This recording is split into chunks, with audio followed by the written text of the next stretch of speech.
ఎప్పుడు మబ్బులో ఉండకు నువ్వు, ఎలుగులోకి రా.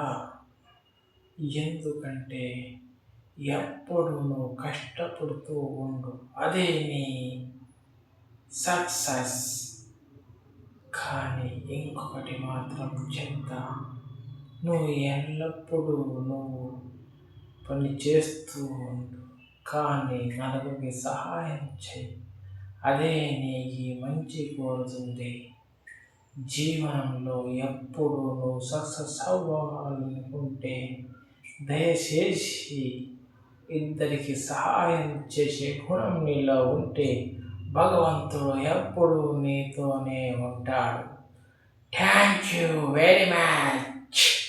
ఆర్జీవి లాంటి ఫ్యాన్స్ నేను ఒకటే చెప్తా, జీవనంలో సక్సెస్ కావాలి అంటే కష్టపడు, తర్వాత నువ్వు ఇద్దరికి సహాయం చెయ్యి. ఇదే జీవిత సత్యం. సస్తే స్వర్గానికి వెళ్తావు. Thank you very much.